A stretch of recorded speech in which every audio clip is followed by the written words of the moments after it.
ফাজায়েলে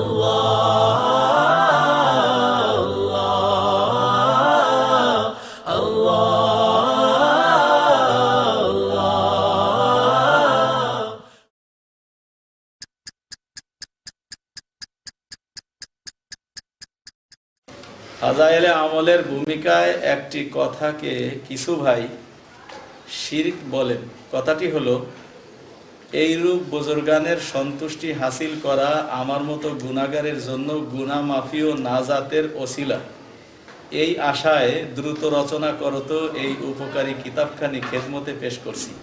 প্রশ্ন হলো, এটা শিরক কিনা? দেখেন, একটা কথাকে বিভিন্ন কায়দায় ব্যাখ্যা করা সম্ভব। একটা কথাকে বিভিন্ন কায়দায় ব্যাখ্যা করা সম্ভব। কোন একটা কথার এইরকম, ওই যেটা আমি আপনাদের সামনে পেশ করলাম, রাসূল সাল্লাল্লাহু আলাইহি ওয়াসাল্লামের ওই কথাটা যে বনি কুরাইজায় যে আসর পড়বা, একদল কিন্তু ব্যাখ্যা একরকম করছেন, আর একদল ব্যাখ্যা আর এক রকম করছেন। কাজেই একটা কথার বিভিন্ন ধরনের ব্যাখ্যা হইতে পারে।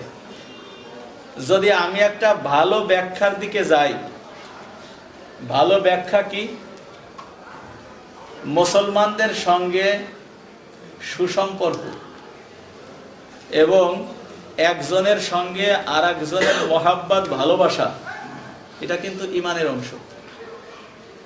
এবং আল্লাহর জন্যই একজন আর একজনকে ভালোবাসা, এটা ওই নেক সিফাতের আওতাভুক্ত। কিয়ামতের ময়দানে যে সিফাতের কারণে আল্লাহ তাআলা আরশের নিচে ছায়া দিবেন।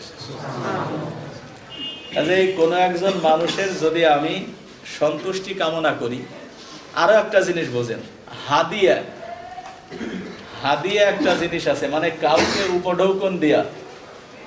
কিতাবের পার্থক্য বর্ণনা করা হয় যে হাদিয়া হলো যাকে আমি উপঢৌকন দিলাম তার মনসন্তুষ্টি অর্জন করা হলো হাদিয়ার মূল লক্ষ্য থাকে। এবং হাদিসের ভাষায় তাহাদু তাহাব্বু, যে তোমরা পরস্পর একজন আর একজনকে হাদিয়া দাও, পরস্পরের মহাব্বত বৃদ্ধি পাবে। তাহলে হাদিয়া মানে আমি একজন মানুষকে কিছু টাকা দিলাম বা কোনো একটা জিনিস দান করলাম।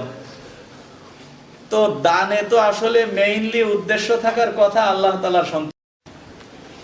আল্লাহ তাআলার সন্তুষ্টির জন্য যদি আমি কোনো মানুষকে দান করি, তাহলে এই দানটা হলো সদকা। আল্লাহর সন্তুষ্টির জন্য আমি কোনো একজন মানুষকে দিলাম। আর ওই ব্যক্তির সন্তুষ্টি কামনায় যদি আমি কোনো একটা জিনিস দান করি, তাই এর নাম হাদিয়া। এটা দিয়া আর কবুল করা দুইটা সুন্নাত। এই মাসলা জানা আছে আপনাদের? কি হাদিয়া দিয়াও সুন্নাত, হাদিয়া কবুল করাও সুন্নাত। অথচ এই হাদিয়ার পরিণাম রাসূল সাল্লাল্লাহু আলাইহি ওয়াসাল্লাম বলে দিয়েছেন, তোমরা একজন আর একজনকে হাদিয়া দাও, তাহলে পরস্পর মহব্বত সৃষ্টি হবে। তাহলে মানুষের মহব্বত আর ভালোবাসা অর্জনের জন্য আমল করা হচ্ছে এমন একটা আমল যেটা একটা নেক কাজ। এখন আল্লাহ তাআলার সন্তুষ্টি ভিন্ন, অন্য কারো সন্তুষ্টির জন্য কোনো ইবাদত করা শিরকি, এই তরজমা যদি আমরা এখানে ধরি, যে তাহলে তো হাদিয়ার মধ্যেও আল্লাহর সন্তুষ্টির আগে বান্দার সন্তুষ্টি কামনা করা হচ্ছে, তাহলে হাদিয়া দিয়া নিয়া এটাও তো কি হওয়ার কথা? কথাটা কি বুঝছেন? হাদিয়া দিয়া নিয়া এটাও কি হওয়ার কথা? শিরকি হওয়ার কথা। যেহেতু এই জায়গায় রাসূল সাল্লাল্লাহু আলাইহি ওয়াসাল্লাম বলে দিয়েছেন হাদিয়া দাও, মহব্বত বাড়বে, তাহলে উদ্দেশ্য কি? মহব্বত কামনা করা, উদ্দেশ্য তো মহব্বত অর্জন করা। আসলে বিষয়, কোন কোন কাজ যার মধ্যে সরাসরি থাকে আল্লাহ তাআলার সন্তুষ্টি উদ্দেশ্য, মাঝখানে কোনো নাই, বেড়া নাই বা কোনো মাধ্যম নাই। আর একটা হলো বান্দার মাধ্যম হইয়া আল্লাহ তাআলার সন্তুষ্টি কামনা, বান্দার মাধ্যম হইয়া আল্লাহ তাআলার সন্তুষ্টি কামনা। অন্য আর একটা হাদিস পেশ করি, সেই হাদিসটা হলো রিদার রব ফি রিজাল আবি ও সাখাতুর রব ফি সাখাতিল আবি। আল্লাহর সন্তুষ্টি বাপের সন্তুষ্টিতে, আল্লাহর অসন্তুষ্টি বাপের অসন্তুষ্টিতে। তাইলে আমি আমার আব্বাকে খুশি রাখবো, এর মাধ্যমে আমি আল্লাহ তাআলার খুশি কামনা করছি। আর বাপ যদি অসন্তুষ্ট হয়, তাহলে আল্লাহ অসন্তুষ্ট হয়ে যাবেন। এখন কোন মানুষ যদি তার বাপকে খুশি রাখার জন্য বাপের খেদমত করে, হাজা আইজান শিরকুন, এটাও কি শিরিক? কোন ব্যক্তি যদি বাপকে খুশি করার জন্য বাপের খেদমত করে, এটাও কি শিরিক? এই যে মাখলুকের সন্তুষ্টি কামনা করা হচ্ছে,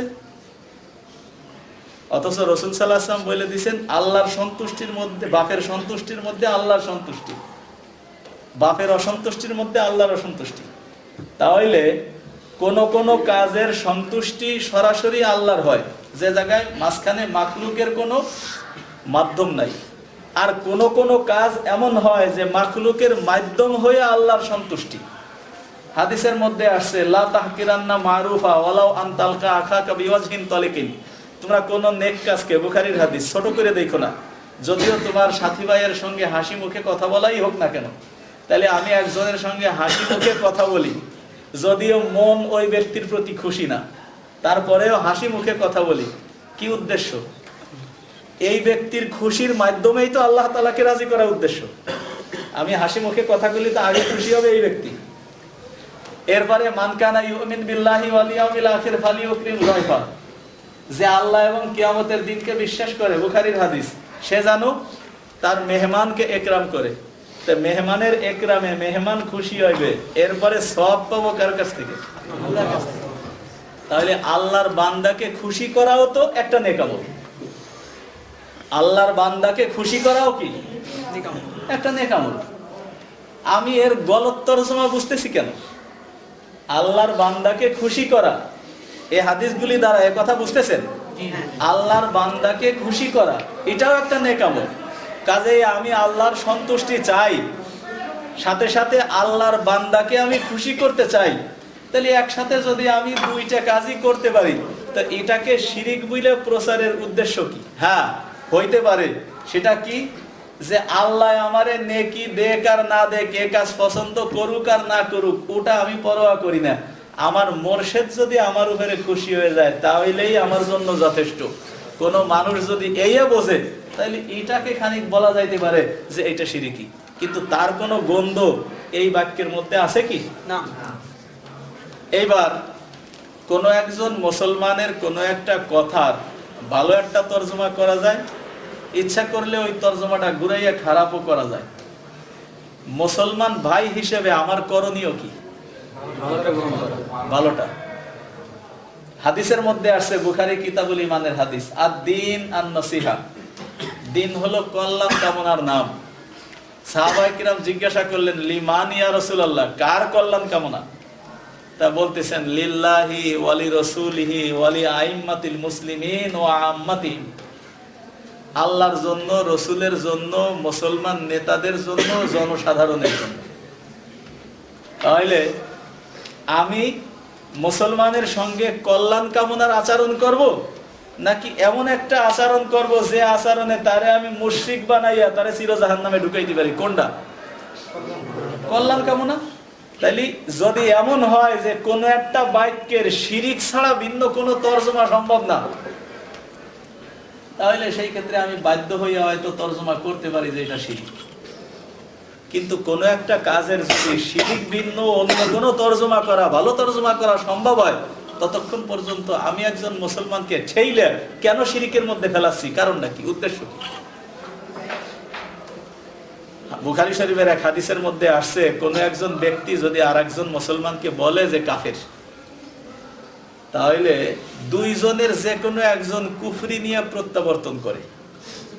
যাকে বলছে সত্যি সত্যি যে সে কাফের হয়, তাহলে তো সে কাফের বলছে, সঠিকই বলছে। যদি না হয়, তাহলে যে আরেকজন মুসলমানকে বলছে সে কুফরি নিয়ে প্রত্যাবর্তন করে। বুখারী শরীফের হাদিস। এত বড় ধমকি হাদিসে থাকা সত্ত্বেও কেন আমাদের জবানের হেফাজত নাই? কেন জবানের হেফাজত কেন থাকবে না? আমি আরেকজনের দোষ অন্বেষণ করতে যাই নিজেকে জাহান্নামী বানাচ্ছি কিনা, এ সতর্কতা আমার মধ্যে কেন থাকবে না? তাহলে মুখ্য বিষয় কি এই যে আমি আমার দলকে জিতাবো আর আরেক দলকে ঠগাবো, তাতে নিজে যদি নিজের নাক কাইটে যদি আরেকজনের যাত্রা ভঙ্গ করতে হয় তাও করব? উদ্দেশ্য কি তাই? এই জন্য যতক্ষণ পর্যন্ত মুসলমানের কথার ভালো তর্জমা সম্ভব, ততক্ষণ পর্যন্ত তাকে শিরিক এবং কুফরের দিকে নিসবত করা এটা জঘন্যতম অন্যায়। আর আমি এই বাক্যের মধ্যে শিরিকের কোনো গন্ধ আমি খুঁজে পাই না।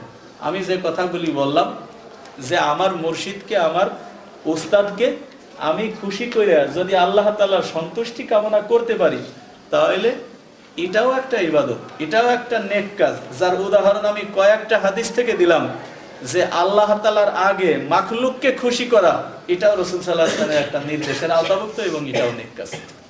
কাজেই এখানে উনি যদি এই কথাটা কইয়া থাকে যে সন্তুষ্টি হাসিল করা, এইরূপ বুজুর্গানের সন্তুষ্টি হাসিল করা আমার মতো গুনাহগারের জন্য গুনাহ মাফি ও নাজাতের ওসিলা, নাজাতের ওসিলা কইছে, নাজাতের ওসিলা তো ঠিকই আছে, কিয়ামতের ময়দানে শাফাআতের সুযোগ তো বহু মানুষে পাবে। তাতে একজন নেককার ব্যক্তি যদি তরায় যায় আর তার সঙ্গে আরেকজনের সুসম্পর্ক থাকে, তো কিয়ামতের ময়দানে তিনি সুপারিশের ক্ষমতা পাইলে আমার জন্য কিছু করবেন, এটা আশা করাটাই তো একটা নেক আমল। এটা আপনার হাফেজে কোরআনের ব্যাপারে বলা হয়েছে, তার পরিবারের 10 জন ব্যক্তি যাদের জন্য জাহান্নাম ওয়াজিব হয়ে রয়েছে, তাদেরকে জাহান্নাম থেকে তরাই দিবে। তাহলে এই সমস্ত বুজুর্গানে দিন আল্লাহ তাআলার কাছে যারা সন্তোষ ভজন, তারা এরকম কিছু মানুষকে আল্লাহর কাছে সুপারিশ করে তরাইতে পারবেন। আমি যদি তার সঙ্গে সুসম্পর্ক রাখি, তার মহাব্বত আমি অর্জন করতে পারি, তা আমিও তো আশা করতে পারি যে কিয়ামতে আমারও একটা মুক্তির কারণ করতে পারি। তো এর মধ্যে শিরকের গন্ধ তো আমি খুঁজে পাচ্ছি।